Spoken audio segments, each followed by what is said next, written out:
नमस्कार, आदाब। Crime petrol dial 100 में आप सबका स्वागत है। आज हम उस युग में हैं जहां हर पल नए कीर्तिमान स्थापित हो रहे हैं। इंसान रोज एक नई खोज कर रहा है। विज्ञान से लेकर टेक्नोलॉजी तक मानो हर तरफ आधुनिकता की बाढ़ है। लेकिन क्या यह छलावा नहीं है? क्या वाकई हमने तरक्की की है? क्योंकि हमारी सोच तो आज भी किसी के भी प्रति धारणा बनाने की बीमारी से ग्रसित है। और हमारा आज का यह एपिसोड इसी धारणा, इसी बीमारी की कहानी कहता है, जहां एक इंसान अपने तरीके से अपनी शर्तों पर जीना चाहता है और उसे सही भी मानता है। लेकिन अगर यही उसूल कोई और अपनाता है तो कानून, सजा, न्याय सबको अपनी हद में मानकर अपने आप को किसी को भी प्रताड़ित करने का हकदार भी समझता है और यह भूल जाता है कि कानून किसी के हाथ का खिलौना नहीं हो सकता। बावजूद इसके ये जिंदगी और मौत का खेल बन जाता है। सर, मैं आपको कब से बोल रहा हूं मुझे रिपोर्ट लिखानी, रिपोर्ट लिख क्यों दे रहे हैं? जब आपसे बात नहीं करेंगे। क्या चल रहा है? मैडम, उनको मिसिंग कंप्लेंट करनी है। मैं बोल रहा हूँ कि मैं लिखता हूँ, मगर ये बात मानने को राजी नहीं है मेरी। कहता बड़ी मैडम से मिलना है मुझे। मैडम, ये मेरा दोस्त है ध्रुव। हम दोनों एक ही कंपनी में काम करते हैं मैम। इसलिए 1-2 दिन से ऑफिस नहीं आया तो मैंने इस पे घर पे बात करी, पर कोई ठीक से जवाब ही नहीं देता और इसका मोबाइल भी स्विच ऑफ आ रहा है। मैडम, आप पता करिए ना कि कहाँ गायब हो गया। आपको ऐसे क्यों लग रहा है कि इसके फैमिली ने आपको जवाब देना चाहिए या फिर ये गायब है? मैडम, ये मेरा कलीग ही नहीं बल्कि बेस्ट फ्रेंड भी है। इसलिए कुछ दिनों से इतना परेशान था तो इसने मुझे बताया कि इसके घर वाले से बिल्कुल सपोर्ट भी नहीं करते थे। मैडम, आप प्लीज पता करिए ना मैडम कि इसको हुआ क्या है, कहाँ चला गया है। ठीक है, हम लोग पता करवाते हैं। जैसे कोई इन्फॉर्मेशन मिलेगी हम आपको बता देंगे। Thank you ma'am.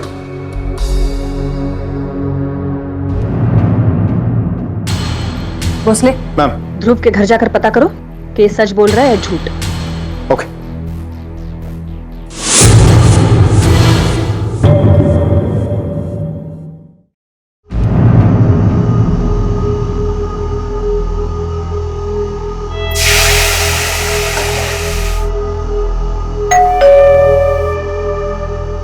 देखो, दरवाजा खोलने जा रहा हूँ, चैनल चेंज मत करना। बंगारे की पूरी कहानी देखनी है मुझे।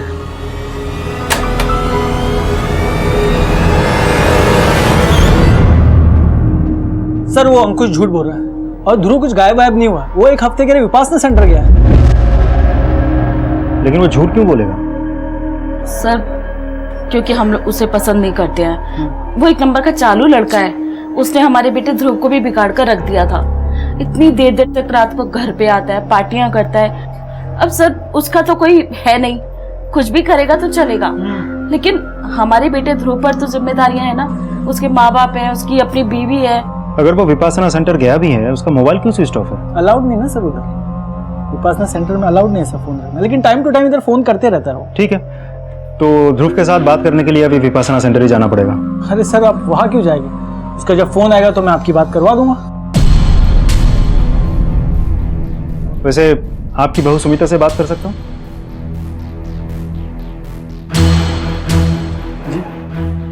आपके पति कहाँ हैं? विपासना सेंटर में सर। देखिए, आपको किसी चीज से भी डरने की जरूरत नहीं है। हम यहाँ आपकी मदद करने आए हैं। आप जो मैं सच बोल रही हूँ, मेरे पति विपासना सेंटर में है। सर, आपको ध्रुव से बात करनी थी, उसी का फोन आ गया। लीजिए, बात कीजिए। हेलो ध्रुव, हमारे पास तुम्हारी मिसिंग कंप्लेंट आई है। तुम्हारे दोस्त ने लिखवाई है। बाबा ने बताया सर, वो मेरा कोई दोस्त वोस्त नहीं है, बस मेरे साथ में काम करता था। पता नहीं मुझे उसने क्या मिसिंग कंप्लेंट लिखवाई है। मतलब अंकुश झूठ बोल रहा है? हाँ सर, मैं यहाँ विपासना के लिए आया हूँ सर। जब मुझे ब्रेक मिलता है तभी मैं आई बाबा से बात हो पाती है। ठीक, बड़ी ताज्जुब की बात है। आपके बोलते ही अचानक आपके बेटे का कॉल आ गया। मैम, मुझे लगता है ध्रुव के केस में ऐसा कुछ भी नहीं है। मैंने खुद उसके साथ बात की। वो विपासना सेंटर में है। भोसले, इस बात पर हम लोग केस क्लोज नहीं कर सकते। हमें सबूत चाहिए और ये अंकुश से पता करो उसने फॉल्स कंप्लेंट क्यों करवाई थी, उसके पीछे क्या रीजन है। मैडम, ये मेरा दोस्त है ध्रुव। इसलिए 1-2 दिन से ऑफिस नहीं आया तो मैंने इस पे घर पे बात करी, पर कोई ठीक से जवाब ही नहीं देता। लोकल पुलिस को विपासना सेंटर भेज कर पता करवाओ कि ध्रुव वहाँ है या नहीं। Okay ma'am. कहाँ खेला तुम ये सब? अरे, पुलिस को झूठ नहीं बोलना चाहिए था। कहीं ऐसा ना हो कि कल को हम ही लोग फंस जाएं। आई चाय नहीं पीनी मुझे चाय। चलो ना यहाँ से। विनय पुलिस के पास अपने दोस्त ध्रुव की गुमशुदगी की रिपोर्ट लिखवाने आता है, लेकिन ध्रुव के परिवार वाले पुलिस को बताते हैं कि वो विपासना सेंटर में है। तो फिर ध्रुव की मां क्यों अपने पति से ये कह रही थी कि उन्हें पुलिस से झूठ नहीं बोलना चाहिए था? वो फंस सकते हैं। ऐसा कौन सा राज था जिसे वो छुपा रहे थे? आखिर कहां था ध्रुव? और वो औरत कौन थी जो लगातार पूजा पाठ किए जा रही थी?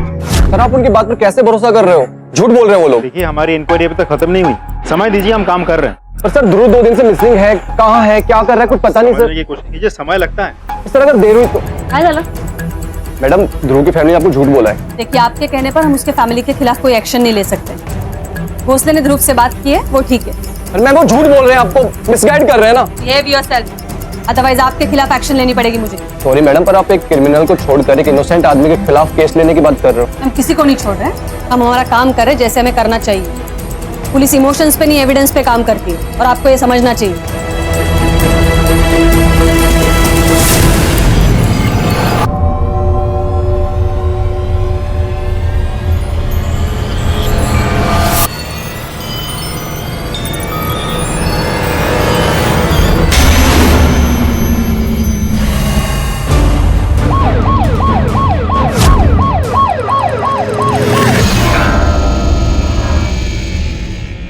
क्या देखा तुमने?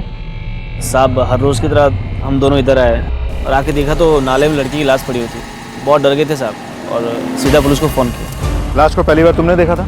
जी साहब। ठीक है, अगर ज़रूरत पड़ी तो हम तुम्हें थाने बुलाएंगे। ठीक है साहब। पूरे एरिया अच्छे से छान मारो। जी सर। लाश को पोस्टमार्टम के लिए भेज दो। बॉडी लगभग 10 से 12 घंटे पानी में थी। इसका मतलब है कल रात 7 से 9 के आसपास। हाँ, लेकिन इसकी मौत कल दिन में ही हो चुकी थी। मतलब जब इसे पानी में फेंका गया तभी ऑलरेडी मर चुकी थी। और मौत कैसे हुई? इसकी मौत हाथ की नस कटने की वजह से हुई। पॉसिबल है इसने सुसाइड किया हो, क्योंकि जिस तरह से नस कटी है किसी और ने काटा होता तो घाव थोड़ा और गहरा होता। और फिर ऐसा कुछ भी दिखाई नहीं दे रहा कि इसने अपने बचाव के लिए कोई स्ट्रगल किया होगा। मैम लाश के पास से हमें फोटो आईडी, वॉलेट ऐसा कुछ भी नहीं मिला जिससे उसकी शनाख्त हो सके। मुझे तो लगता है डॉक्टर ने सही कहा, ये सुसाइड केस ही है। मोस्टली सुसाइड केस तो हो सकता है, लेकिन मरने के इतने घंटे बाद लड़की अपने आप को पानी में कैसे फेंकेगी? ये काम किसी और का है। हो सकता है उसके फैमिली ने किया हो, बदनामी से बचने के लिए। देखो भोसले, जो भी वजह है हमें पता तो लगाना पड़ेगा। लेकिन मैम सबसे पहले तो लाश की शनाख्त होना जरूरी है। हाँ, ये लड़की की पहचान के लिए हमारे पास एक ही तरीका है। डेड बॉडी की फोटो एरिया के सारे पुलिस स्टेशन में सर्कुलेट करें और वेट करें कहीं से कोई लीड मिल जाए। हो सकता है किसी ने कोई मिसिंग कंप्लेंट दर्ज करवाई हो। Right ma'am. साहब, ये मेरा बेटा गायब है साहब, पता नहीं कहाँ है साहब। देखो ना साहब, पुलिस स्टेशन आया था, घर लौटा ही नहीं साहब। बाजी शांत। घर गया ही नहीं, मैं क्या करूँ साहब? ताई शांत व्हा। काय झालं? किसके बारे में बात कर रहे हैं आप? मेरा बेटा आया था पुलिस कंप्लेंट लिखवाने, अभी तक घर नहीं लौटा। ठीक है, शांत हो जाइए आप। क्या नाम है आपके बेटे का? अंकुश, ये मेरा बेटा। मैडम ये मेरा दोस्त है ध्रुव, इसलिए 1-2 दिन से ऑफिस नहीं आया तो मैंने इस पे घर पे बात करी, पर कोई ठीक से जवाब ही नहीं देता। बहुत समझाया था मैंने उसे कि ये सब में मत पड़, पर उसने मेरी बात ही नहीं मानी मैडम। और देखो आज उन लोगों ने ही मेरे बच्चे को गायब किया। वो लोग कुछ भी कर सकते हैं मेरे बच्चे के साथ। आप इतना यकीन के साथ कैसे कह सकते हैं कि ध्रुव के घर वालों ने अंकुश को गायब किया? ऐसा भी तो हो सकता है कोई और हो, किसी और के साथ दुश्मनी हो, झगड़ा हो। अरे नहीं सर, मेरा बच्चा ऐसा है ही नहीं कि कोई झगड़ा और दुश्मनी करे। उसको नौकरी और माँ ख्याल रखने के अलावा समय बचता ही कहाँ है कि ये सब करे। हर माँ बाप अपने बच्चे के बारे में यही सोचते हैं, लेकिन उनका बच्चा बाहर जाकर क्या करता है उन्हें पता नहीं होता। अरे नहीं मैडम, मेरा बच्चा इन सब में से नहीं है। ठीक है, हम जितना जल्दी हो सके इसे ढूंढने की कोशिश करेंगे। भोसले, हमें जल्द से जल्द ध्रुव की फैमिली से मिलकर ध्रुव के बारे में पता लगाना होगा। Okay ma'am. और वो जो लड़की की डेड बॉडी मिली थी, उस केस में कुछ प्रोग्रेस हुई? नहीं मैम, जिस एरिया में हमें डेड बॉडी मिली थी उस एंटायर एरिया में जाके हमने पूछताछ की, लेकिन कोई जानकारी हाथ नहीं लगी। पुलिस स्टेशन से भी मिसिंग कंप्लेंट या उस लड़की के बारे में हमें ऐसा कुछ भी नहीं मिला जिससे हमें कोई लीड मिले। लड़की की फोटो छपवाओ अखबार में और खबरियों को भी काम पे लगाओ। उसे पहचानने वाला कोई ना कोई तो जरूर मिलेगा। Yes ma'am. मोस्टली ये केस तो बड़ा अजीब मोड़ लेता जा रहा है। एक लड़का आता है, कहता है उसका दोस्त गायब है। मैडम ये मेरा दोस्त है ध्रुव, इसलिए 1-2 दिन से ऑफिस नहीं आया तो मैंने इस पे घर पे बात करी, पर कोई ठीक से जवाब ही नहीं देता। उसके बाद उसकी माँ आती है, कहती है कंप्लेंट करने वाला ही गायब है। मेरा बेटा आया था पुलिस कंप्लेंट लिखवाने, अभी तक घर नहीं लौटा। ये ध्रुव की फैमिली से हमें फिर से पूछताछ करनी चाहिए। लेकिन मैम मैंने इंक्वायरी की, फैमिली का रिकॉर्ड भी चेक किया, किसी का कोई क्रिमिनल रिकॉर्ड भी नहीं। ये भी हो सकता है कि अंकुश उन्हें वाकई में तकलीफ देने की कोशिश कर रहा हो। उसके माँ के मुताबिक तो वो वैसा लड़का है नहीं। इस तरह देखा जाए तो हर एक बात एक दूसरे से कॉन्ट्राडिक्टरी है। ये अंकुश और ध्रुव दोनों का कच्चा चिट्ठा निकालो, दोस्ती दुश्मनी सब समझ में आ जाएगी। क्यों उसने ध्रुव को लापता बताया और खुद क्यों गायब हुआ? ये सारे सवाल के जवाब तो शायद ध्रुव के फैमिली से हमें मिल ही जाएंगे। Yes ma'am. ये 1-2 दिन का पेपर और दूध यहाँ पे पड़ा है, इसका मतलब वो लोग पहले से ही कहीं जा चुके हैं। मैम, इनके घर की एक चाबी है मेरे पास, ये लोग हमेशा मुझे देकर जाते हैं। ये इस फैमिली को आपने आखिरी बार कब देखा? मैडम, यही कोई 2-3 दिन पहले, पर भैरवी भाभी मार्केट से आते हुए मुझसे मिली थी, पर उन्होंने ऐसा कुछ बताया नहीं कि वो लोग कहीं जाने वाले हैं। ठीक है, आप जा सकती हैं। मैम, घर में फोर्स एंट्री का कोई निशान नहीं मिला, नहीं लगता काफी सामान गायब हुआ है। इसका मतलब है ये लोग अपने मर्जी से बाहर गए हैं। आसपास पता करो किसी ने इस फैमिली को आते जाते देखा है या नहीं, और इस फैमिली के कॉल रिकॉर्ड्स निकालो। मैम, कहानी में फिर एक नया मोड़ आ गया था। जिस परिवार से उम्मीद लगा रखी थी सुराग मिलने की, वो रातों रात कहीं गायब हो गया था। अब पुलिस को ध्रुव, अंकुश और ध्रुव के परिवार सबका पता लगाना था, और लोगों के मुताबिक इनके लापता होने की किसी को कोई खास जानकारी नहीं थी। लेकिन पुलिस की मुश्किलें यहीं तक नहीं थी, वो अंदाजा भी नहीं लगा सकते थे कि इस कहानी में आगे और कितने पड़ाव हैं, और सवालों की बाढ़ भी जो उनकी तहकीकात को दिशाहीन बना सकती थी। मी भेटलो होतो साहब, हम लोग रोज सुबह सुबह वक्त पे जाते थे। इतने सालों बाद वो कल और आज वक्त पे नहीं आते। आप जब उनसे मिले थे, उनके बातचीत में अजीब कुछ लगा था आपको? ऐसा कुछ नोटिस किया था आपने? वैसे आपका बेटा जब ठीक है ना? हाँ ठीक है। नहीं, वो कल से दिखा नहीं, कहीं गया है क्या वो? अरे क्या विकास भाई, अगर आपने नहीं देखा तो कहीं गया होगा क्या? तुमसे अपन काय करीस काय कुछ भी बोलते रहते हो, कहीं गया होगा, ये होगा, वो होगा। अरे अरे रविंदर भाई सुनो तो। अरे रविंद्र अपने बेटे की इतनी तारीफ करता था, हमारे तो कान ही पक जाते थे। लेकिन सर परसों उसने जैसा रिएक्ट किया, हमें तो समझ में नहीं आया कि उसे क्या हो गया।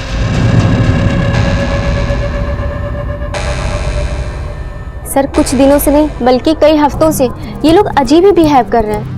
अजीब बिहेवियर मतलब? मतलब मैंने उन्हें कभी पूजा पाठ करते हुए देखा ही नहीं, पर अभी तो रोज वो किसी न किसी पूजा की तैयारी में लगे रहते हैं, और वो भी बड़े गुपचुप तरीके से।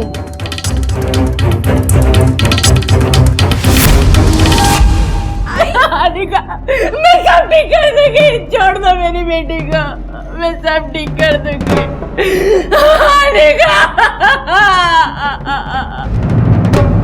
मैम, किसी ने उन्हें जाते हुए तो नहीं देखा, लेकिन पड़ोसियों का कहना है कि पिछले कुछ दिनों से वो लोग पूजा पाठ बहुत ज्यादा कर रहे थे। मैम, पड़ोसियों का ये भी कहना था कि ध्रुव का नाम सुनते ही रविंद्र बहुत अजीब तरीके से रिएक्ट करता था। तो ध्रुव से मिलना तो हमारे लिए बहुत ही जरूरी है। उसका फोन ट्रेस करो और लोकल पुलिस से फॉलो अप करके कंफर्म करो कि ध्रुव विपासना सेंटर में है या नहीं। यस मैडम, ये ध्रुव की कॉल रिकॉर्ड्स और मोबाइल लोकेशन है। इसके मुताबिक जिस दिन सर ने ध्रुव को कॉल की थी, वो विपासना सेंटर के आसपास भी नहीं था। क्या ध्रुव मुझसे झूठ बोल रहा था अपनी फैमिली से? वो झूठी इंफॉर्मेशन क्यों दे? उसका फोन ट्रेस करो, वही है जो हमारे सवालों के जवाब देगा। यस मैम, जितनी जल्दी हो सके सारी इंफॉर्मेशन ढूंढ के निकालो। जी सर। ये अभी तक यहाँ बैठी है? साहिब, पता चला क्या मेरे बेटे का?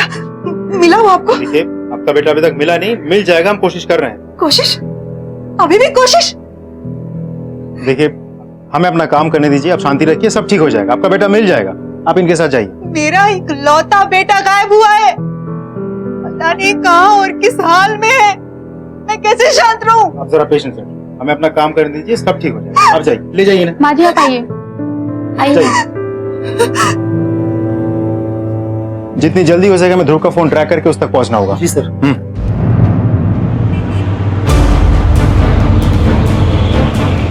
हेलो ध्रुव, सब इंस्पेक्टर भोसले बोल रहा हूँ। मेरी बात ध्यान से सुनो, यहाँ एक मेजर प्रॉब्लम हो गई है। हाँ, नहीं, मैं फोन पे नहीं बता सकता, तुम्हें यहाँ आके मुझसे मिलना होगा, जल्दी आ जाओ। ओके सर, ध्रुव की मोबाइल का लोकेशन यही बता रहा है।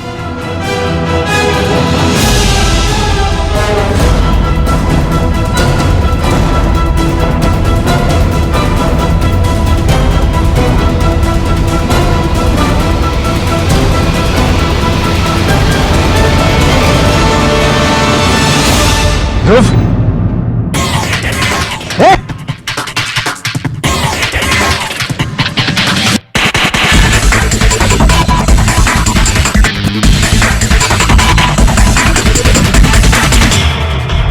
बता रहा हूँ साहब, सब बता रहा हूँ। ध्रुव मेरा कजन है साहब, वो मेरे चाचा का बेटा है। उन्होंने ही मेरे को उसका फोन दिया था और बोला था कि जब भी ध्रुव का कोई फोन आए तो ध्रुव बनकर बात करना, और उन्होंने मेरे को उसके लिए पैसा भी दिया था। सब क्या हुआ सर? आप क्यों मार रहे हो सर? क्योंकि हम तेरी बातों पर यकीन नहीं कर सकते। इससे पहले भी तूने ध्रुव बनकर हमें धोखा दिया है, तो इस बार भी हो सकता है तूने ध्रुव का कोई नुकसान पहुंचाओ। हाँ, उसका फोन चुरा कर खुद ध्रुव बनकर हमसे बचने की कोशिश कर रहे हैं। मैं सच बोल रहा हूँ, मैं रात दिन पीने वाला आदमी हूँ, कोई काम धंधा भी नहीं है। मैं क्या किसी को कोई नुकसान पहुंचाऊंगा साहब? दारू के कारण मैं निकम्मा हो गया, कोई काम का नहीं छोड़ा उसने मुझे। चल भोसले, ये पड़ोसियों से मिली जानकारी और अब ये मनीष, इसके बाद तो मुझे ऐसा लग रहा है ये सब ध्रुव के फैमिली का किया धरा है। इसका मतलब अंकुश भी सच कह रहा था। सर आप उनकी बात पर कैसे भरोसा कर रहे हो? झूठ बोल रहे हैं वो लोग। ध्रुव के फैमिली को ट्रैक करो, जैसे ही सबको मिलते हैं उठाओ सबको। मैडम हमारा खबरिया आया हुआ है उस लड़की के बारे में इंफॉर्मेशन लेके जिसकी डेड बॉडी मिली हुई थी। लेके आओ उसे। Okay ma'am. हमें अंकुश, ध्रुव और उसकी फैमिली को जल्दी से जल्दी ढूंढना होगा। Yes ma'am. मैडम मैंने पता किया है उस लड़की का फोटो को लेके। गांधीबाद का एक दुकानदार है, उसने पहचाना है उसे। उसने ये बोला है कि वो लड़की एक आदमी के साथ मेरी दुकान पर आती थी और सामान लेके जाती थी, और उसे मालूम नहीं कि ये कौन है। ठीक है, हम पता कर लेंगे अब ये कौन है। अगर वो वहां जाती थी तो इसका मतलब है उसी एरिया में रहती होगी। उस एरिया में कोई ना कोई तो पहचान लेगा इसे। हमें पता करना होगा वो आदमी कौन था जो लड़की के साथ आता था। जा सकते हो तुम।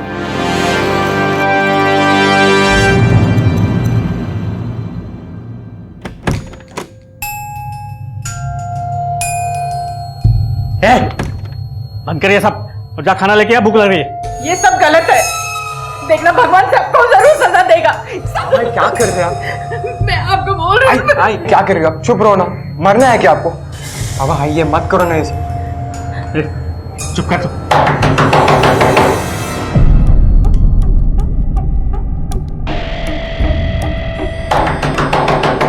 आई को अंदर लेके जा तू।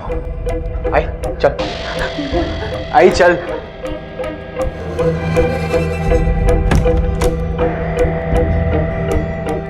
आप यहाँ? वो अनिका कहाँ है?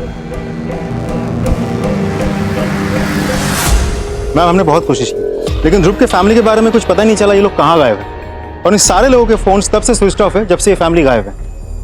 ये कॉल रिकॉर्ड्स में जितने भी लोग हैं सबसे पूछताछ करो। देखो ये फैमिली पिछले 1 महीने से किन किन लोगों के टच में है। मैम मैंने एक टीम को ऑलरेडी इस काम पे लगा दी। वैसे उस लड़की के बारे में खबर से कुछ पता चला जिसकी डेड बॉडी हमें मिली थी? पता चल जाएगा, एक टीम भेज दिया मैंने वहां पर, कोई ना कोई तो जरूर पहचान लेगा उसे। Yes ma'am. पुलिस को एक लाश मिली थी जिसकी शिनाख्त अभी तक नहीं हो पाई थी, और दूसरी तरफ था अंकुश जिसने घटने वाले गुनाह के बारे में पुलिस को आगाह किया था और फिर खुद लापता हो गया। ये केस अब और भी उलझता जा रहा था। कई सवाल थे जिनके जवाब मिलने अभी बाकी थे। आखिर अनिका के पिता उसे कहां लेकर गए थे? क्या वो उस जगह पर सुरक्षित थी? क्यों उसकी मां लगातार पूजा पाठ किए जा रही थी? और ध्रुव, वो कहां कैद था? क्या ध्रुव के परिवार वाले ध्रुव के बारे में झूठ बोल रहे थे? वो पुलिस से क्या छिपा रहे थे? और अब वो खुद ही गायब थे। आखिर क्यों? मैडम मेरी बीवी लापता हो गई है अपने मायके से। मतलब? सर दरअसल हमारी नई नई शादी हुई है और मेरी बीवी अपने मायके गई थी अपने पेरेंट्स से मिलने, लेकिन वो वापस आई नहीं।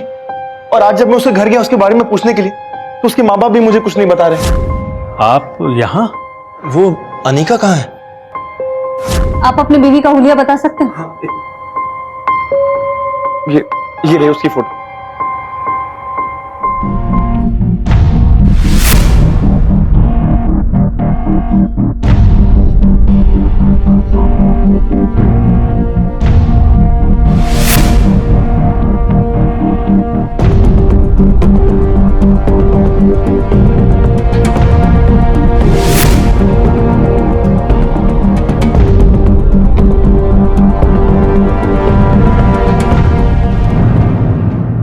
चुप कर दो।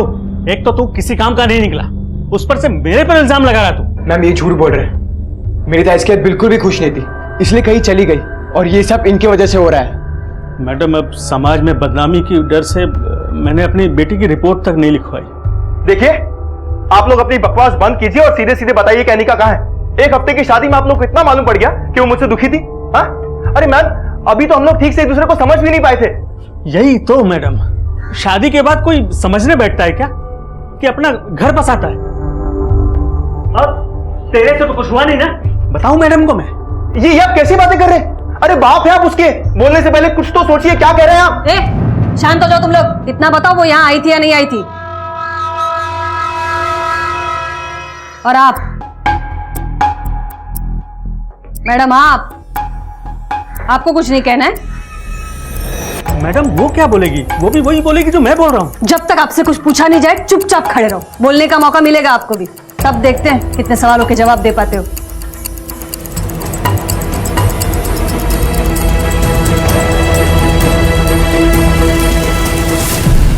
मैम मैम मैम, आप ये लोग की बातों में मत आइए।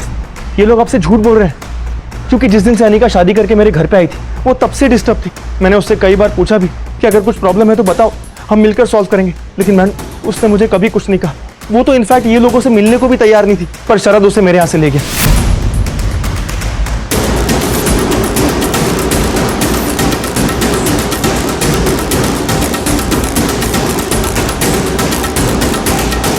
अच्छा शरद सुनना, ऐसा नहीं हो सकता कि तुम इसे यहाँ से 1-2 दिन बाद लेके जाओ? जीजू आप इतना पॉजिटिव क्यों हो रहे हो? 1-2 दिन में आ जाएगी। आप उन्हें अभी मिल रहे हो तो कितना मिस कर रहे हो? आई उन्हें बहुत मिस करती है। मैं खुद उन्हें 1-2 दिन में छोड़ने आ जाऊंगा। मैंने अनिका को कई बार फोन भी किया, लेकिन ये लोगों ने मेरी उससे कभी बात नहीं होने दी। हमेशा कोई ना कोई बहाना बना के टाल देते थे। फिर मैडम मैं भी अपने काम काज में इतना बिजी हो गया कि मुंबई से आ ही नहीं पाया। अगर तुम्हें पहले से डाउट था तो तुम्हें खबर कर देनी चाहिए थी। अभी तुम जा सकते हो, जरूरत पड़े तो बुला लेंगे। ठीक है। यहाँ पे कुछ हुआ था तो पड़ोसियों ने जरूर नोटिस किया होगा।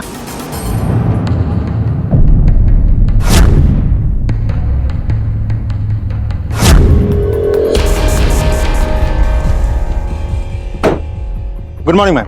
भोसले, ये ध्रुव के पड़ोसियों के हिसाब से ध्रुव के फैमिली ने अचानक से कोई पूजा पाठ शुरू कर दिया था। सेम केस अनिका के फैमिली के साथ भी है। क्यों दोनों फैमिलीज में अचानक से पूजा पाठ का शुरू होना मुझे कोइंसिडेंस नहीं लग रहा है। हो ना हो ये दोनों मिसिंग केस में कुछ ना कुछ तो कनेक्शन है, और जिस कनेक्शन तक हम लोग पहुंच नहीं पा रहे। मैम ध्रुव का बैकग्राउंड चेक करके हमें अनिका का कोई कनेक्शन नहीं मिला, लेकिन कुछ तो कंफर्मेशन है कि वहाँ एक 25-26 साल के लड़के की डेड बॉडी मिली है।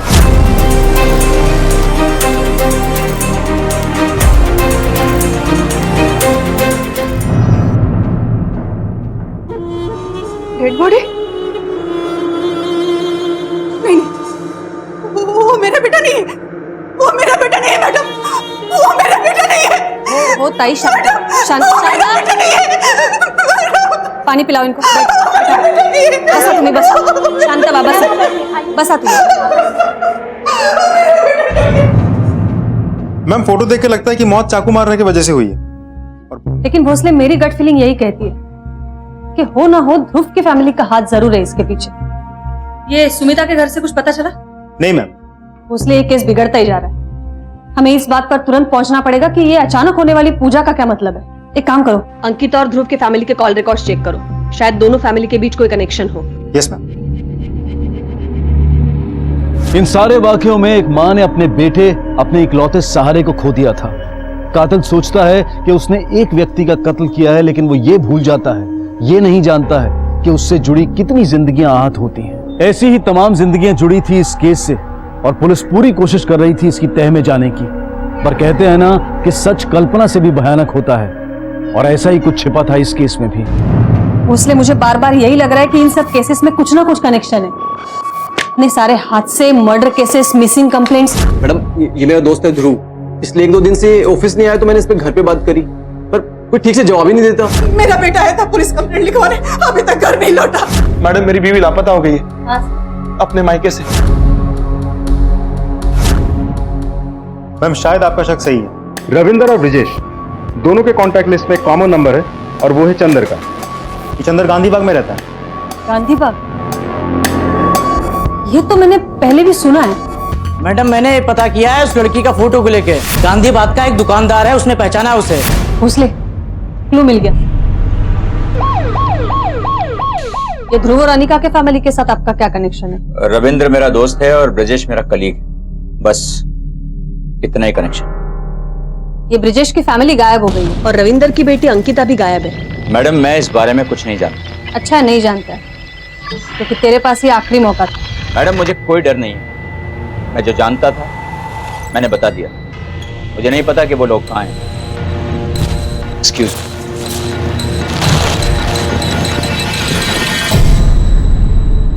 तो कुछ ज्यादा ही ओवर कॉन्फिडेंट है। भोसले इसका प्रेजेंट पास सब निकालो।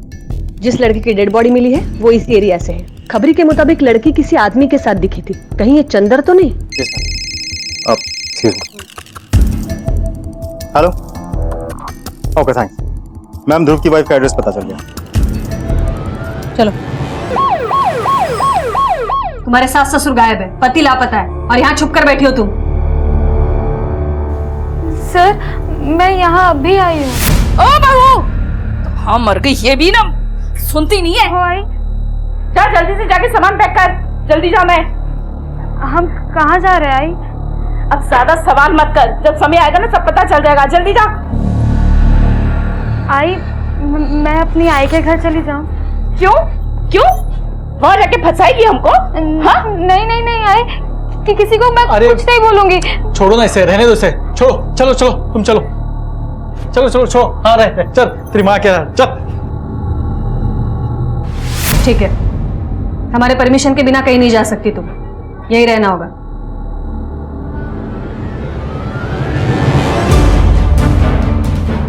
भोसले, मुझे नहीं लगता वो सच बोल रही है। उसके कॉल रिकॉर्ड्स निकलवाओ। लेकिन मैम हमने उसके कॉल रिकॉर्ड्स निकलवाए थे, लेकिन जब से ये फैमिली गायब है तब से उसका फोन भी स्विच ऑफ है। उसकी माँ का फोन ऑन होगा, घर में लैंडलाइन भी है। दोनों के कॉल रिकॉर्ड्स निकलवाओ। अगर उसकी इन-लॉ चाहती है कि वो चुप रहे छुपी रहे तो कंफर्म तो जरूर करेंगे। यस प्लीज प्लीज मुझे जाने दो।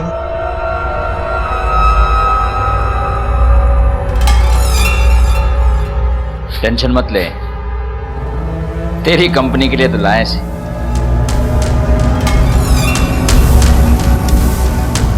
मैम आपका शक सही था। सुमिता के मायके के लैंडलाइन पे सुमिता के वहां आने के दिन से रोज एक नंबर से कॉल आता था। हमने वो नंबर ट्रेस कर लिया। कहाँ का नंबर है? नासिक आउटस्कर्ट्स का, शहर के बाहर का नंबर है।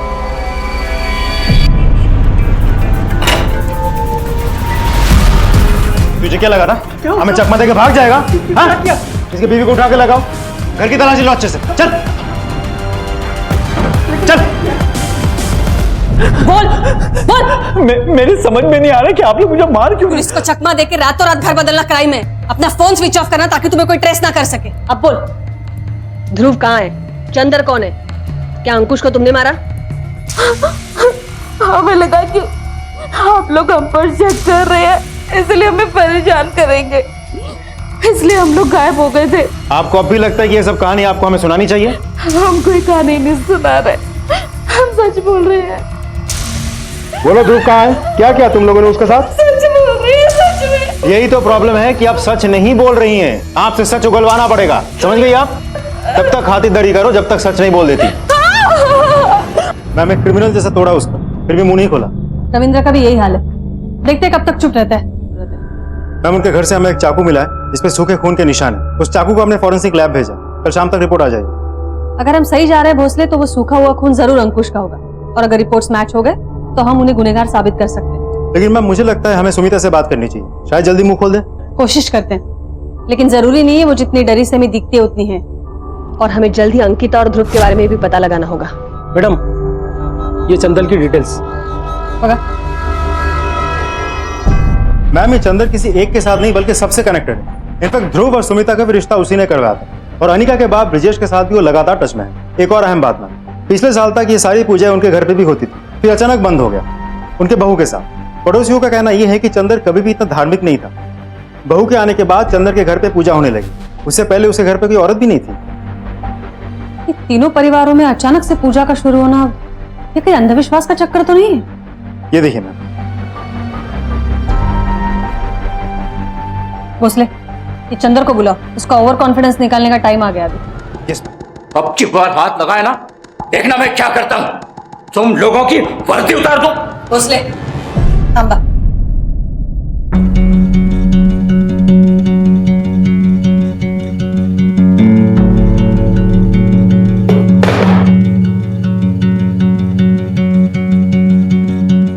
माफ कर, गलती हमारी है, हमें इतना हार्श नहीं होना चाहिए, लेकिन आप भी हमारी मजबूरी समझिए ना। 2 डेड बॉडीज मिली है, 2 लोग मिसिंग है।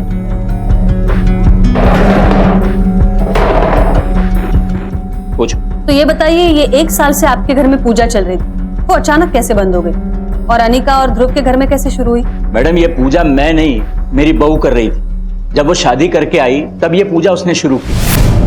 मैं तो वही कर रहा था जो एक अच्छे ससुर को करना चाहिए। सारी फैमिलीज आपस में कनेक्टेड है, और औरतों का फेवरेट टाइम पास तो पूजन ही है ना मैडम, इसलिए हर घर में पूजन शुरू हो गई। भोसले, इसे जानते हो? देखिए, हमारे इंटेलिजेंस की और एक्सपीरियंस की थोड़ी इज्जत रख लीजिएगा और ये मत कहिएगा कि आप इसे नहीं जानते, क्योंकि गांधी बाग में काफी लोगों ने आपको इसके साथ देखा है।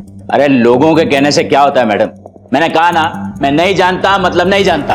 और अब तूने ज्यादा स्मार्ट बनने की कोशिश की तो इतना मारूंगी तुझे कि सब याद आ जाएगा। भोसले, कब मारा याला, ये जन्म की तो क्या सारे जन्म की याद आ जाएगी। सतीश, पर चंदर टूटने को तैयार ही नहीं है। कोई ना कोई तो टूटेगा। ध्रुव की फैमिली से, अनिका की फैमिली से कोई तो होगा जो मुंह खोलेगा। Excuse me. हेलो, कहाँ? ठीक है, हम पहुंचे। मैम, एक और डेड बॉडी मिली।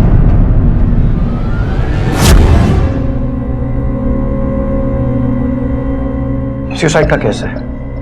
पोस्टमार्टम रिपोर्ट में शायद ये साबित भी हो जाए कि मौत कलाई कटने की वजह से हुई है। ये तो उसी लड़के की तरह है जिसकी लाश में नाले में मिली थी। सुसाइड कहीं और हुआ है और बॉडी कहीं और मिली है, और ये सीरियल सुसाइड का केस तो पहली बार हुआ।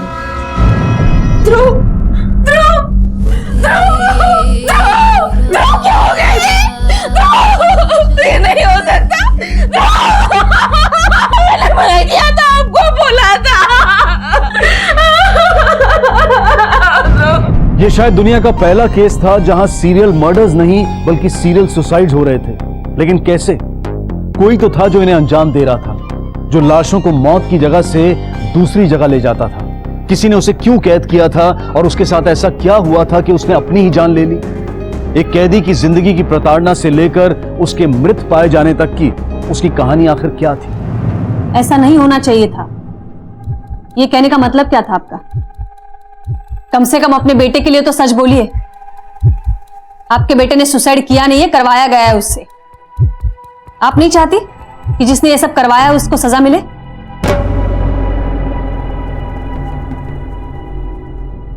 ले जाओ इसे।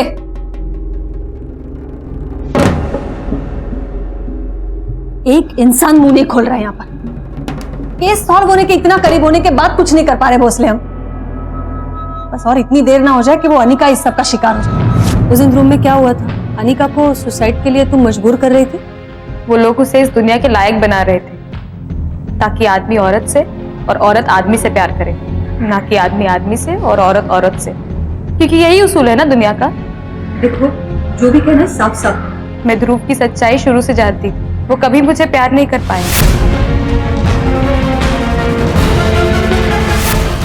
शांति रखो, ठंडे दिमाग से सोचो। अरे जरूर कोई ना कोई रास्ता निकलेगा। याद है चंदर भाई साहब ने क्या किया था अपनी बहू के साथ? हम भी वही करेंगे। मैं हैरान थी उनके उपाय सुनकर। चंदन अंकल की बहू मेरी सहेली थी, बल्कि उन्होंने ही मेरी शादी करवाई थी। मैं बहुत खुश हूँ कि तुम ठीक हो गई। मैं कोई ठीक वीक नहीं हुई दीदी, बस ठीक होने का नाटक कर रही हूँ। क्यों? क्योंकि अगर मैं ठीक होने का नाटक नहीं करूँगी तो ये लोग फिर से वही सब करेंगे मेरे साथ। बाकी लोगों से ज़बरदस्ती बलात्कार करवाएंगे मेरा। इससे तो अच्छा है कि उमेश ही मेरे साथ। ये घटिया उपाय किसने निकाला था? और मैं भी बचने के लिए यही रास्ता अपनाना चाहती थी। जब मेरे सौतेले बाप ने पहली बार मेरा बलात्कार किया था, क्योंकि मैं वैसी बेटी नहीं थी जैसी बेटी वो चाहते थे। मैं बहुत छोटी थी। बार बार तय किया कि मैं अपनी जान ले लूं, नहीं ले पाई। फिर इन लोगों को देखकर लगा कि मैं इन लोगों को बचाने के लिए ही बच गई। इसे बचाना नहीं, कत्ल करना है। अब जो चाहिए वो कहिए, लेकिन मैंने इन लोगों को आजाद कराया है। इसे जानते हो? ये शालू है। मैंने गलत किया उनको मरने को बोलकर। वो उन्हें मौत से भी बदतर जिंदगी देते। सुना इकरा तुम यहाँ? किसने हक दिया तुम लोगों को किसी और को जज करने का? कोई कैसे जिए कैसे मरे, किसी का रेप करवाओ या किसी को मरने पर मजबूर कर दो। भोसले, मारो सबको।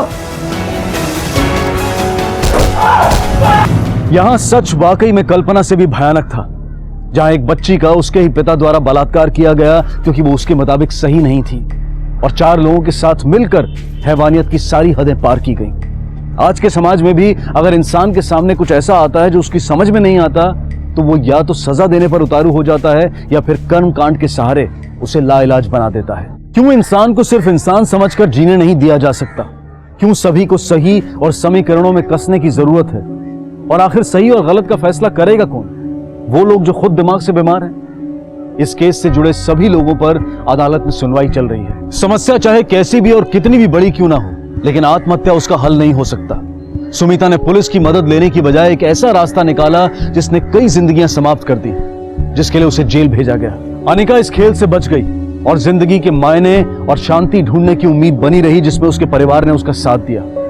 लेकिन अंकुश की मां तमाम जिंदगी अकेले जीने के लिए मजबूर थी, अपने बेटे की मौत का दुख अपने साथ लेकर। जब भी अपने आप को किसी व्यक्ति या विचारधारा के प्रति हिंसक पाएं, तो उससे दूरी बना लें, क्योंकि ये रास्ता सीधा जेल तक ले जाता है। देखते हैं हमारे आज के एपिसोड की दूसरी कहानी।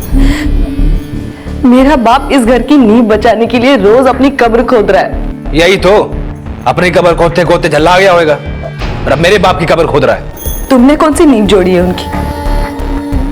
क्या पता कब्र ही खोद रहे हो। औरत है, औरत बनकर रहे।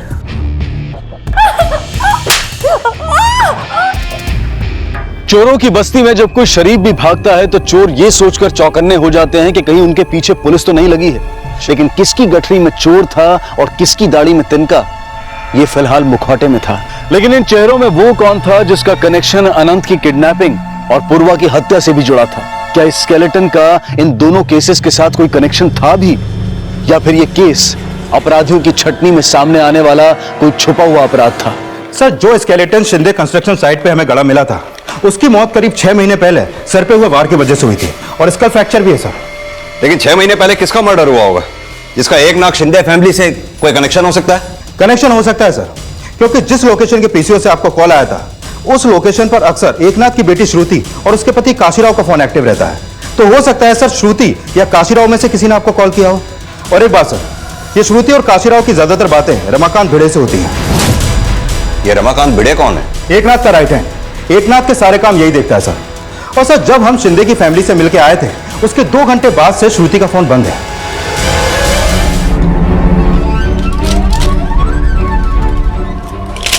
हेलो ताई, 300 रुपया।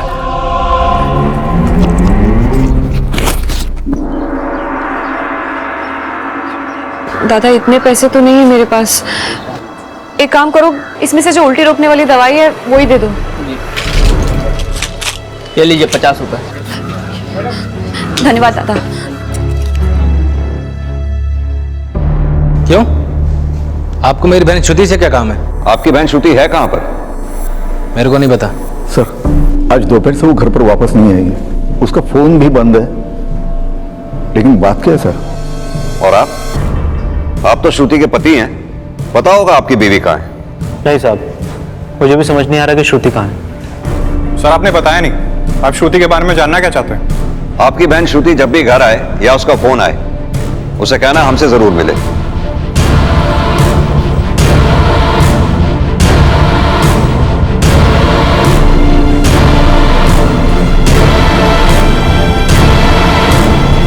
सर, कहीं ऐसा तो नहीं जो कॉल हमको आया था वो श्रुति नहीं करवाया हो सकता है श्रुति को अपने बाप से कोई प्रॉब्लम हो। पता करो श्रुति का फोन आखिरी बार कहां बंद हुआ था। सर, जिस लोकेशन पर श्रुति का फोन बंद हुआ, मैंने पता किया उस एरिया में एकनाथ शिंदे का एक फार्म हाउस है। हो सकता है श्रुति एकनाथ शिंदे के फार्म हाउस में ही हो।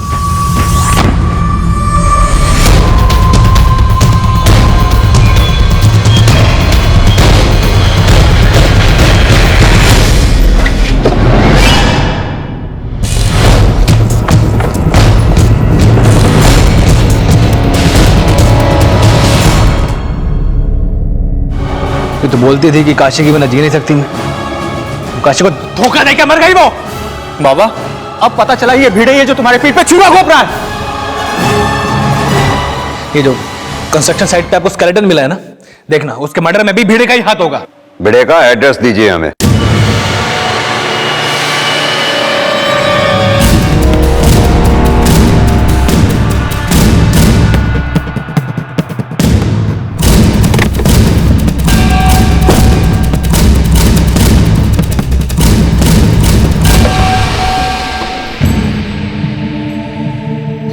नहीं सर, सुबह से भेड़े को नहीं देखा मैंने।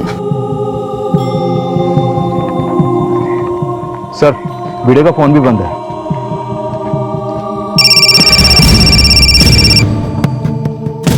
बोलो दामोदर। सर, हमने फार्म हाउस के आसपास पूछताछ की तो यह पता चला कि श्रुति के पति काशी को फार्म हाउस के बाहर देखा गया था। सर, हो सकता है काशी को श्रुति और भिड़े के अफेयर के बारे में पता चल गया हो और उसी ने श्रुति को मारा हो। ये एकनाथ के सभी फैमिली मेंबर्स के फोन लोकेशन चेक करो और इस काशी राव के बारे में भी पता करो। Okay sir. हेलो, अगर अनंत सही सलामत चाहिए तो कल तक पैसे दे दो, नहीं तो मार देंगे अनंत को। नहीं अनंत को कुछ मत करना प्लीज। मैं कोशिश कर रहा हूँ। मेरी बात सुनो। मैं हेलो। क्या हुआ मेरे अनंत को? बोलो क्या हुआ? सर, जिस पीसीओ से आपको कॉल आया था उसकी लोकेशन रामवाड़ी की है। शिरके, ये भिड़े भी गायब है और उसका फोन भी बंद है। लेकिन सर, समझना यह भी होगा कि जिस किडनैपर की मौत हॉस्पिटल में हुई थी उससे जब आपने ये पूछा कि अनंत की किडनैपिंग किसने करवाई तो उसने एकनाथ का नाम क्यों लिया? एकनाथ? लेकिन उस किडनैपर ने सिर्फ एकनाथ बोला, शिंदे नहीं बोला। हो सकता है वो ये बोलना चाहता हो कि एकनाथ का आदमी या एकनाथ का सेक्रेटरी, या फिर ये भी हो सकता है वो एकनाथ नहीं, एकनाथ से संबंध रखने वाले उसके किसी रिश्तेदार का नाम लेना चाहता हो, जैसे एकनाथ के बेटी, बेटा, नौकर या फिर कोई भी। लेकिन फिलहाल हमारा शक भिड़े पर इसलिए है क्योंकि वो गायब है। शिरके, कहीं ऐसा तो नहीं श्रुति के मर्डर का राज अनंत के किडनैपिंग के किसी राज से भी जुड़ा हो? सर, मैंने श्रुति के पति काशी राव का बैकग्राउंड चेक किया। वो एकनाथ के बिजनेस राइवल के अटेम्प्ट टू मर्डर के केस में जेल भी जा चुका है। सर, काशी के अलावा एकनाथ की फैमिली का कोई भी मेंबर उस फार्म हाउस पे नहीं था जहां पर श्रुति की लाश मिली थी। और हाँ, एक और बात सर, पोस्टमार्टम की रिपोर्ट के हिसाब से श्रुति की मौत गला घोटने से हुई है और उस दिन दोपहर 3 से 4 के बीच हत्या का वक्त है। और सर, काशी का फोन भी उसी समय वहां पर एक्टिव था। शिरके, लेके आओ इस काशी को। सर, साहब, मैंने श्रुति को नहीं मारा। तूने मारा या नहीं मारा ये तो हम तेरे से सच निकलवा ही लेंगे। अपने ससुर को फंसाने के लिए ही तूने अनंत की किडनैपिंग कराई हो? नहीं साहब, मैंने ऐसा कुछ भी नहीं किया है। एक बात बता, श्रुति का भिड़े के साथ अफेयर था, ये बात तू पहले से जानता था? नहीं साहब। तो फिर एकनाथ शिंदे के जिस फार्म हाउस से हमें श्रुति की लाश मिली, तेरा फोन वहां एक्टिव था, कैसे? अब तो खुद बताएगा या हम अपने तरीके से निकलवाएं? साहब, मैं फार्म हाउस पे गया था, लेकिन मेरे ससुर जी ने मुझे बोला था कि वहां पर एक मीटिंग है, इसलिए मैं गया था। साहब, मैंने श्रुति को नहीं मारा। अब मेरा यकीन कीजिए, जब मैं वहां गया तो श्रुति मरी पड़ी थी। या फिर कहीं ऐसा तो नहीं तू वहां पहुंचा, तूने अपनी बीवी श्रुति को भिड़े के साथ वहां देखा हो? साहब, मुझे फंसाया जा रहा है मेरी बीवी की मर्डर केस में। मुझे नहीं पता कि मेरी बीवी को भिड़े ने मारा या और किसी ने। साहब, जब मैं वहां पहुंचा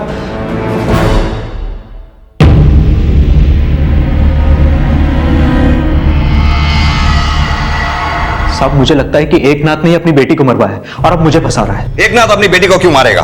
सर, क्योंकि श्रुति मुझसे प्यार करती थी और एकनाथ इस बात से बहुत चिढ़ता था।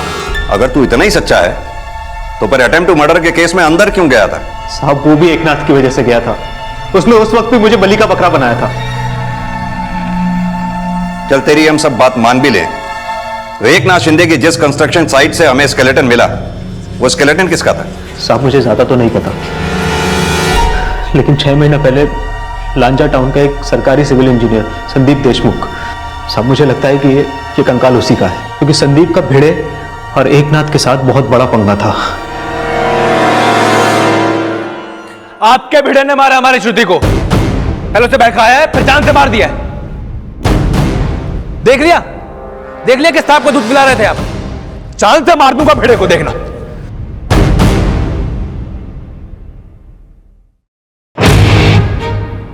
तेरा भी लफड़ा था क्या भिड़े के साथ? बोल।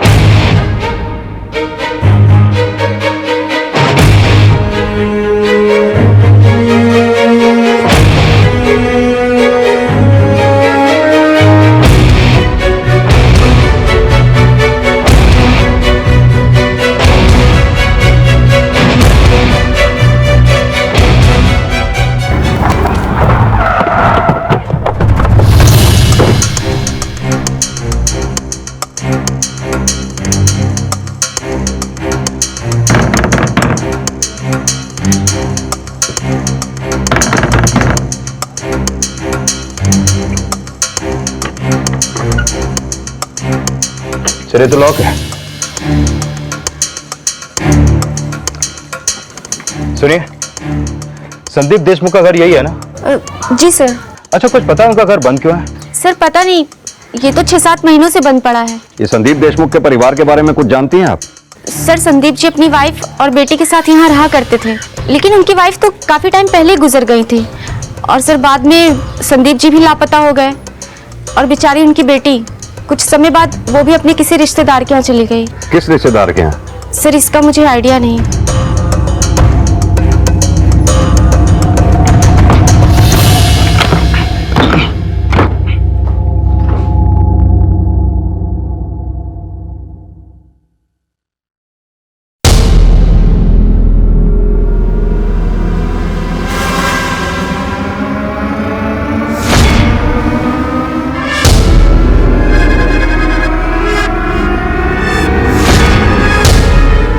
शिर्के, हम जब एकनाथ शिंदे के घर गए थे, इस लड़की को मैंने उसके घर में देखा था। सर ये लड़की तो एकनाथ के घर में नैना के बेटे को ट्यूशन पढ़ाती है। तो इस लड़की का संदीप देशमुख से क्या रिश्ता हो सकता है? साहब ये तो संदीप जी की बेटी है, लक्ष्मी। सर मैंने कुछ नहीं किया, लेकिन ये सच है, मेरे बाबा को गायब करवाने में उस एकनाथ शिंदे का ही हाथ है। सर मुझे उन पर शक था, इसलिए मैं उनके खिलाफ सबूत इकट्ठा करने के लिए वहां टीचर की जॉब कर रही थी। अगर तुम्हें एकनाथ शिंदे पर शक था तो पुलिस की मदद भी तो ले सकती थी। उसकी जासूसी करने की क्या जरूरत थी? सर मैं कोई गैर कानूनी काम नहीं कर रही हूँ और ना ही कभी करूंगी, क्योंकि मेरे अंदर भी मेरे बाबा का खून है। सर मेरे बाबा संदीप देशमुख न्यू कंस्ट्रक्शन में एनओसी देते थे और शिंदे कंस्ट्रक्शन हर काम इलीगल तरीके से करता है। सर मुझे पूरा शक है, मेरे बाबा को गायब करवाने में एकनाथ शिंदे का ही हाथ है। और रही बात पुलिस की मदद लेने की, तो सर मैंने मेरे बाबा की मिसिंग कंप्लेंट लॉन्च करवाई थी। आप चाहे तो पता कर सकते हैं, एफआईआर की कॉपी मेरे पास भी है, लेकिन पुलिस आज तक उनका पता नहीं कर पाई। तो सर अगर मैंने अपने तरीके से अपने बाबा के गायब होने का राज पता करने की कोशिश की है, तो क्या गलत कर दिया? लक्ष्मी देशमुख के पिता संदीप देशमुख का मिसिंग केस 6 महीने पहले फाइल हुआ था और तब से संदीप देशमुख का गायब होना एक रहस्य ही बना हुआ था। पुलिस ने शिंदे कंस्ट्रक्शन साइट पर मिले कंकाल का डीएनए लक्ष्मी देशमुख से मैच कराने का फैसला किया, लेकिन आपको बताता हूं सर, लक्ष्मी का डीएनए उस स्केलेटन के डीएनए से मैच करता है जो हमें एकनाथ शिंदे की कंस्ट्रक्शन साइट पर गड़ा मिला था। लक्ष्मी, हमें एकनाथ शिंदे के कंस्ट्रक्शन साइट से जो स्केलेटन मिला था वो तुम्हारे बाबा का ही था।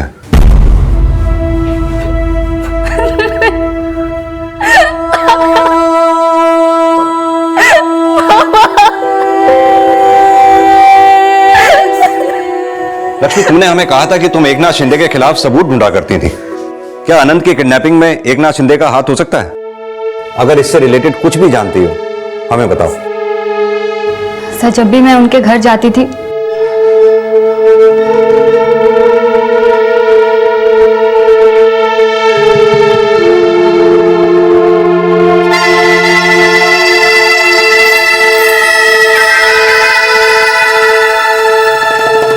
और उस दिन आपके उनके घर वालों से मिलने के बाद मैंने वहां के लोगों के कुछ वीडियोस रिकॉर्ड किए थे। लेकिन एक बात याद रखना यार, जमीन और चोरों के चक्कर में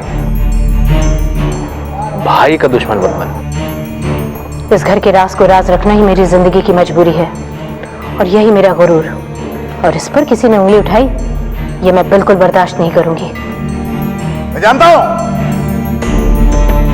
ये काम इसी घर के किसी विभीषण का है। आज के बाद दोबारा मत पूछना कहां जा रहा हूं, किससे मिल रहा हूं। सर नैना का हस्बैंड प्रमोद उसको बहुत मारता है। अगर इस घर में सबसे ज्यादा कोई दुखी और अत्याचार सह रहा है तो सर वो नैना ही है। इनफैक्ट नैना की शादी उसकी मर्जी के खिलाफ हुई थी। Excuse me sir. हेलो, शायद ये मावना गांव के सरपंच वल्लभ माने की छोटी बेटी है पूर्वा, लेकिन वल्लभ माने ने इसे पहचानने से इनकार कर दिया। और हैरत की बात यह है कि उनकी बड़ी बेटी नैना, उसने भी इसे पहचाना नहीं। नैना कौन? एकनाथ शिंदे की बहू है, नैना प्रमोद शिंदे।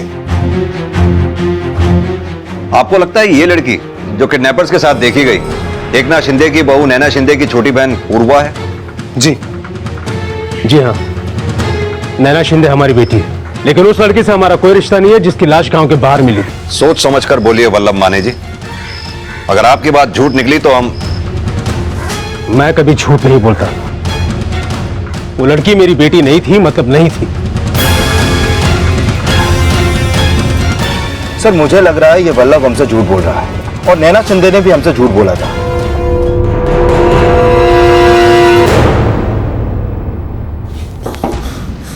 बोल, प्रमोद के कौन कौन से राज जानता है तू? कुछ भी बताने से पहले मैं कुछ पूछना चाहता हूँ। अपनी फैमिली और अपने उसूल में किसी एक को चुनना पड़े तो किसे चुनोगे? क्या वो लाश वाकई पूर्वा की नहीं थी? आप चुप क्यों हैं? सब वो लाश पूर्वा की थी।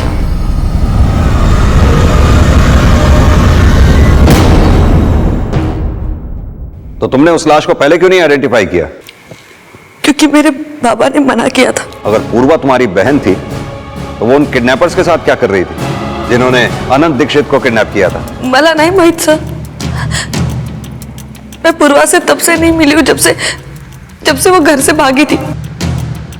एकनाथ जी, आप पूर्वा और उन किडनैपर्स की मीटिंग के बारे में क्या जानते हैं? सर मैं पूर्वा को ही ठीक से नहीं जान पाया तो किडनैपर्स के बारे में कैसे कुछ बता सकता हूँ? बस सर, इस घर में इससे ज्यादा और कोई कुछ नहीं जानता। लेकिन उस किडनैपर ने तो आप ही का नाम लिया था, और एकनाथ की कंस्ट्रक्शन साइट पे स्केलेटन होने का हमें फोन आना। यस, मेरे को एकनाथ शिंदे के क्राइम का मालूम है। एकनाथ शिंदे की रामवाड़ी वाली साइट पे जाइए। और अब ये श्रुति का मर्डर, इन सब बातों में कोई ना कोई कनेक्शन जरूर है शिरकी। पॉसिबल है सर। सर हो सकता है नैना शिंदे अपनी बहन पूर्वा के साथ मिलकर एकनाथ से बदला लेना चाहती हो, क्योंकि सर इस घर में नैना की इज्जत ना तो उसका पति करता है और ना ही कोई और सर हो सकता है कि स्केलेटन की न्यूज देने वाला फोन कॉल भी नैना की कोई चाल हो, और श्रुति को नैना का ये राज पता चल गया और श्रुति का मर्डर नैना की किसी साजिश से जुड़ा है। इन सब में एक बात अटपटी है, पूर्वा अगर किडनैपर से मिली हुई थी तो फिर पूर्वा का रेप और मर्डर किसने किया? अनंत की किडनैपिंग क्या वाकई नैना के इशारे पर चल रही थी, या फिर इसका असली हमराज कोई और ही है? दोबारा इसे छूना मत। छूने तो इसे तुझे भी नहीं दूंगा मैं। लेकिन तूने जिसे छुआ है वो मेरे सामने आ चुका है। भेड़े मेरे पास है, वो तूने क्या क्या कांड किए हैं भेड़े ने मुझे सब कुछ बता दिया है। किडनैपर्स के साथ देखी गई लड़की को अब नैना शिंदे द्वारा अपनी बहन पूर्वा मान लिया गया था, लेकिन नैना द्वारा दी गई जानकारी अब भी अधूरी थी। पुलिस मान रही थी कि अनंत के किडनैपर्स वल्लभ माने के गांव मावना और आसपास के इलाकों से हो सकते हैं। उनकी पहचान के लिए पुलिस ने एक सर्च ऑपरेशन शुरू किया और जल्द ही उन तीनों किडनैपर्स की पहचान सामने आ गई। साहब ये लड़की तो भास्कर की गर्लफ्रेंड है साहब, पूर्वा, और पूर्वा की बड़ी बहन तो भास्कर को अपने छोटे भाई जैसा समझती थी। तेरे को तो मालूम ही होगा। किधर आइए भिड़े? भाऊ अगर मैं बता दूं तो मेरे को क्या मिलेगा? पिछले केस में भी आपने मेरे को बलि का बकरा बना दिया था। चल ठीक है, पूरा बिल्डिंग तेरे नाम पे कर दूंगा। बता। भाऊ भिड़े मेरे को जिंदा मांगता है। वो कमीना मेरी बीवी के साथ सोया था, उसे जान से मारोगे? तू बस मेरे को इतना बता, भिड़े है किधर? देख वल्लभ, तू मेरे बचपन का दोस्त है। मैं तुझसे भले ही बिजनेस में आगे बढ़ गया, लेकिन अपनी दोस्ती को नहीं भूला। अपने बेटे की शादी मैंने तेरी बेटी के साथ कर दी, लेकिन तूने गलत फहमी को झगड़ा समझकर अपनी बेटी नैना के साथ मिलकर मुझे फंसाने की कोशिश की। नहीं, ऐसा न करो साहब, आपका ऐसा नहीं भूला मैंने ऐसा कुछ भी नहीं किया। अगर मेरी बेटी ने ऐसा कुछ किया है तो मुझे पता नहीं, पर मेरी बेटी को मारना मत भाऊ।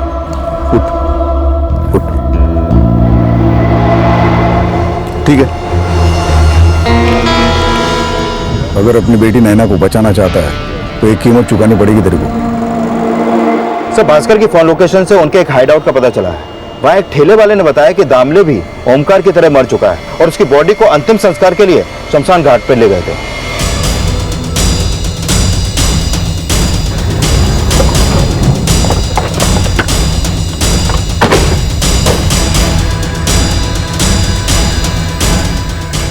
सर, क्या इसकी मौत नेचुरल मौत है या फिर ओमकार की मौत की तरह कुछ और ही चक्कर है? ये तो पोस्टमार्टम की रिपोर्ट के बाद ही पता चलेगा। अनंत की किडनैपिंग करने वाले 3 लोग थे और उन तीनों को एक औरत ने फोन किया था। गांव वालों के बयान के मुताबिक नैना भास्कर से मिला करती थी। फिर के इस नैना से दोबारा मिलते हैं। हाँ, मैं भास्कर को जानती हूँ और मेरे कहने पर ही उसने किडनैपिंग की थी। भास्कर और पूर्वा एक दूसरे से बहुत प्यार करते थे। वो दोनों भागकर शहर तो चले आए, लेकिन भास्कर को कोई काम नहीं मिला, इसलिए वो बहुत परेशान था। और तभी मैंने उसे अनंत के पिताजी के बारे में बताया। भास्कर और उसके साथी तो किडनैपिंग के लिए मान गए, लेकिन जब ये बात पूर्वा को पता चली तो उसने भास्कर को मना कर दिया।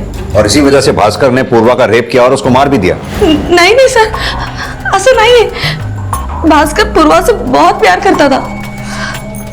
उसने पूर्वा को नहीं मारा सर। वो तो ये भी नहीं जानता कि पूर्वा अब नहीं रही। भास्कर ने पूर्वा को नहीं मारा था, फिर किसने मारा? मला नहीं माहित सर, खरा बोलते हैं। और श्रुति का मर्डर, संदीप देशमुख का मर्डर? नहीं सर, इसके अलावा मुझे कुछ नहीं पता। मैं सच कह रही हूँ।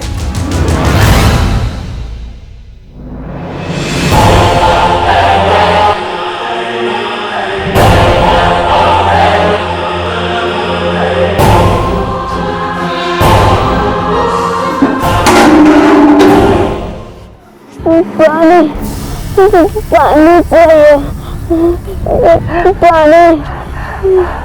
पानी। हमने ये फिरौती भूल जाते हैं। आप मेरी मानो ना तो इस बोझ को हम कहीं फेंक देते हैं। इसकी वजह से हमारा तन, मन, दिमाग सब कुछ भ्रष्ट हो गया। कैसे छोड़ेंगे भास्कर? बेचारा बच्चा है, कहीं किसी ने कुछ कर दिया, बेचारा बेकार में। तो अपनी ममता बंद कर। हमारे पास ना दिन के सिर्फ 60 रुपए बचे, ना खाने का हो जाए ना पीने का। हम लोग क्या करेंगे ताई? भगवान पे विश्वास कर भास्कर। भगवान हम गरीबों की कभी नहीं सुनता, सिर्फ रईसों की सुनता है। सर, दामले की पोस्टमार्टम रिपोर्ट के मुताबिक उसकी मौत की वजह वही है जो ओमकार की थी। दोनों को सांस लेने में प्रॉब्लम थी। ये उनके गांव में पता करो, दोनों काम क्या किया करते थे। सर, पता चला है एकनाथ शिंदे का बड़ा बेटा प्रमोद शिंदे, उसका मर्डर हो गया है। What? हाँ सर, उसकी बॉडी को हॉस्पिटल से घर लेकर के आ गए हैं।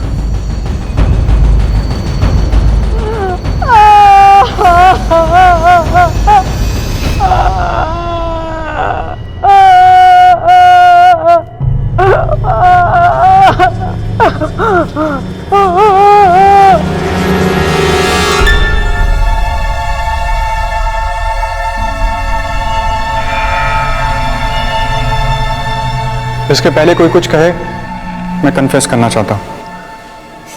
प्रमोद दादा का मर्डर मेरे हाथों हुआ।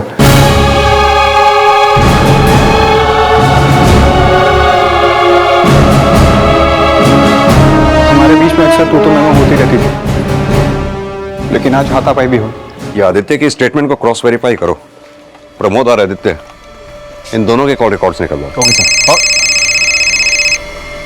एक मिनट सर। हेलो, ठीक है सर। पता चला कि भास्कर का फोन लगातार गांव की तरफ मूव कर रहा है। अनंत को किडनैप करने वाले भास्कर, ओमकार और दामले में से अब सिर्फ भास्कर ही जीवित था और अनंत दामले की बीवी तुलसी और भास्कर के साथ था। अरे भास्कर, तू गांव में क्यों आया है? तुझे पुलिस ढूंढ रही है पूर्वा के मर्डर केस में। क्या पूर्वा का मर्डर हो गया है? हाँ, अभी कुछ दिन पहले गांव के बाहर उसकी लाश मिली थी। शायद उसका बलात्कार भी हुआ था। तू यहाँ रुक मत, चला जा, नहीं तो पुलिस तुझे पकड़ लेगी। कर तुम जो कुछ भी करने जा रहे हो मत करो, ये सब ठीक नहीं कर रहे। मुझे भूख लगी है, कुछ खाने को दो। सर, जिस कंस्ट्रक्शन साइट पे प्रमोद और आदित्य की मारपीट हुई, वहां के मजदूरों का यही बयान है कि प्रमोद की हत्या गैर इरादतन हुई है। सर, तांबड़े, ओमकार और भास्कर तीनों गोताखोर थे और ये तीनों ही वल्लभ माने के लिए काम किया करते थे।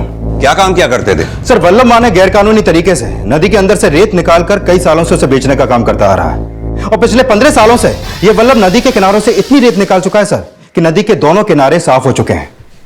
और सर, नदी की तली से रेत निकालने के लिए वो गांव के मासूम लोगों को उन्हें गोताखोर बनाकर नदी के अंदर भेजकर रेत निकलवाने का काम करता है। और सर, ये दामले और ओमकार इसी काम की वजह से मारे गए।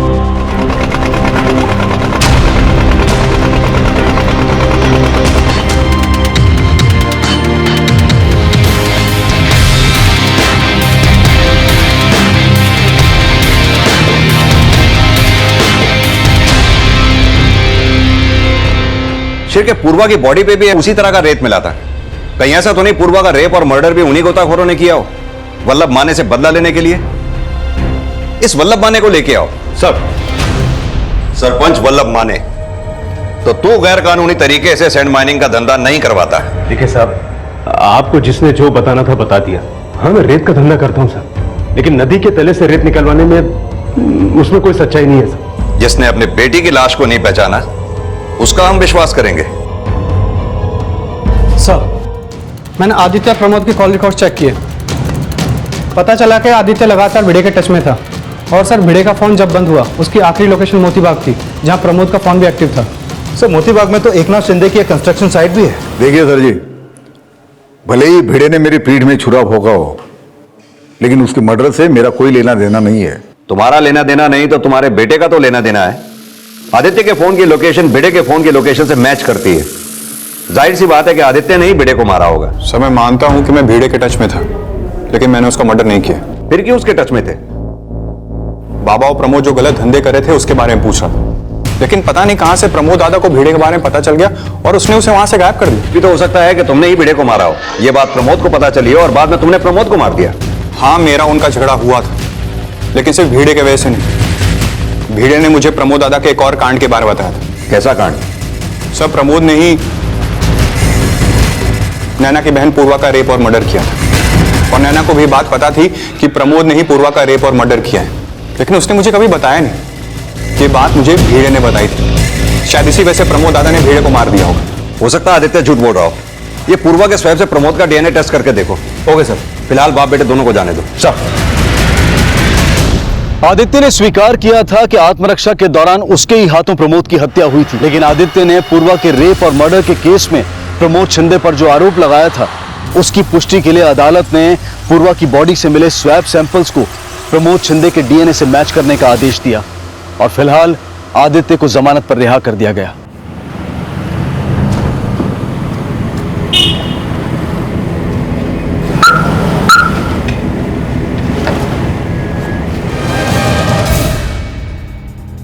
हाँ, प्रमोद ने ही पूर्वा के साथ उस दिन पूर्वा मुझसे मिलने आई थी और जब वो वापस जाने लगी तब प्रमोद ने उसके साथ। तुम्हारे पति ने तुम्हारी बहन के साथ ये सब किया और तुम फिर भी खामोश रही? मैं काय करना सर, मेरे बाबा ने मुझे खामोश कर दिया। वो एकनाथ शिंदे के लिए इलीगल सैंड माइनिंग का काम करते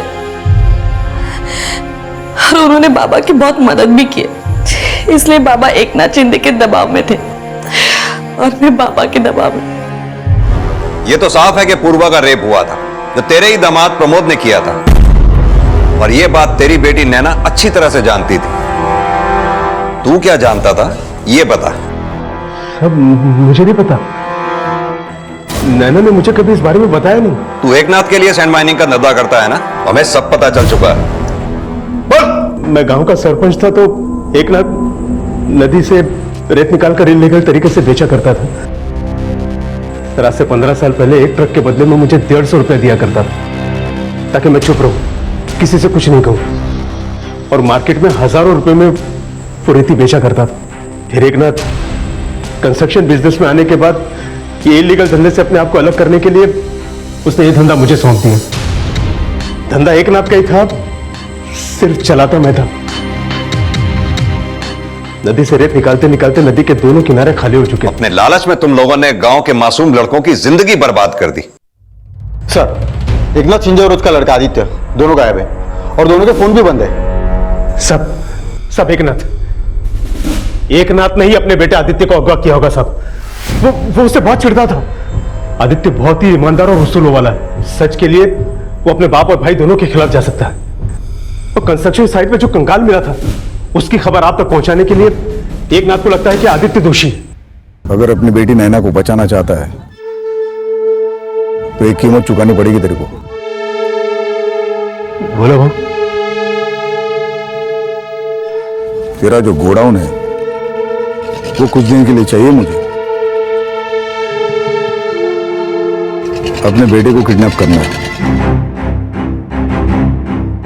श्रुति को तू नहीं मारा ना? आप जानते हैं मैं किसी को मार नहीं सकता। प्रमोद को तो तूने मारा ही है।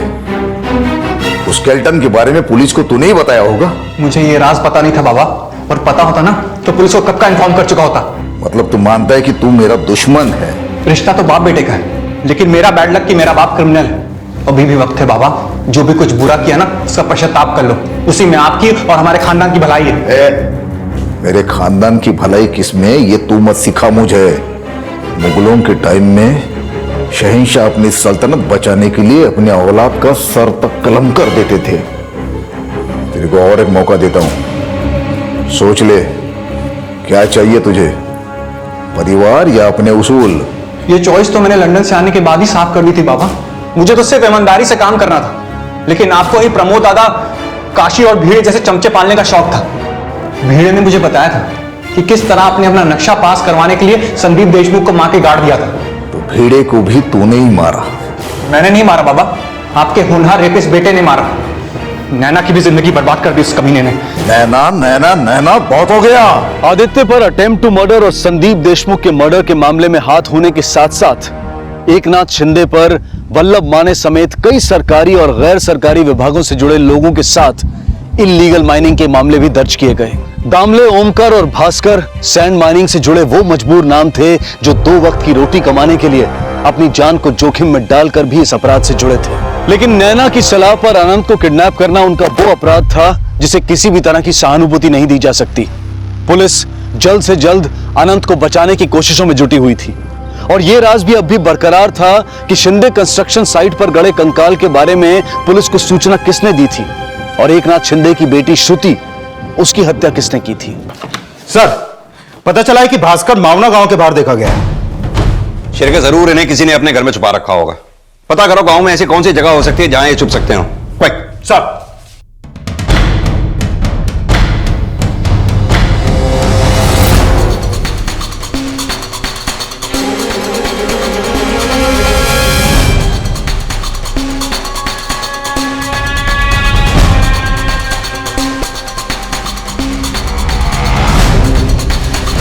सब पुरोहित को लक्ष्मी ने ही जॉब पर लगवाया था।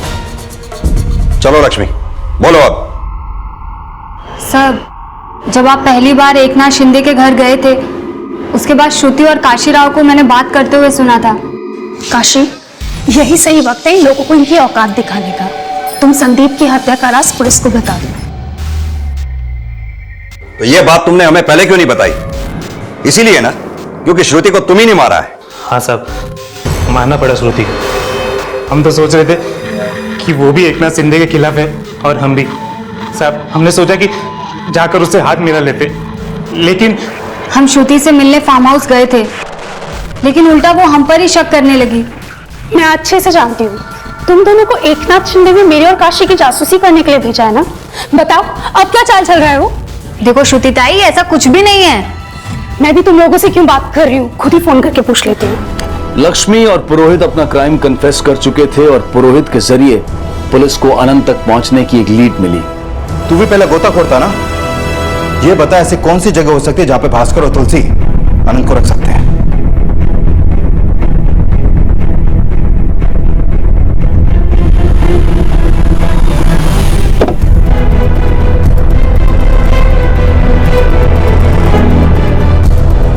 देखकर पागल हो गया है। उसको पैसा नहीं मिला ना, इसलिए येड़ा हो गया है। अनंत को मारने ले गया नदी किनारे साहब, उसे बचा लो साहब, वो मार देगा अनंत को साहब।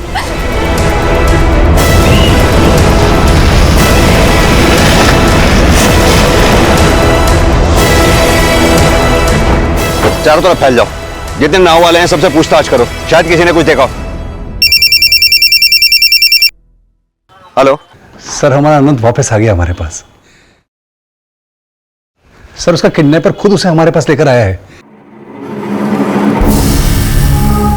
हमारी गरीबी ने हमारा दिमाग खराब कर दिया था, जब उस मासूम को तकलीफ दे रहे थे। लेकिन साहब, अगर मैं अब भी पूर्वा की आवाज को अनसुना करता तो मेरी जमीन मुझे कभी माफ नहीं करती, कभी माफ नहीं करती मुझे।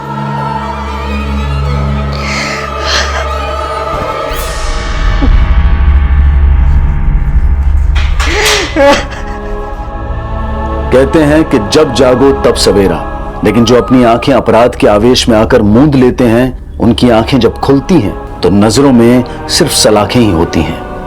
अपनी बुरी किस्मत के लिए किसी को कोसने से कभी कुछ हासिल नहीं होता, और सिद्धांत ये कहता है कि मेहनत करने वाले की इच्छा की पूर्ति हो ना हो, लेकिन आवश्यकता की पूर्ति जरूर होती है। पिछले 5 दशकों से पूरी दुनिया हर साल पर्यावरण दिवस मनाती है, लेकिन प्रकृति की रक्षा का संकल्प अगर साल के 365 दिन कायम रहे, शायद तभी तस्वीर बदल सकती है। इसी विचार के साथ अब मैं अनूप सोनी आपसे विदा लेता हूं।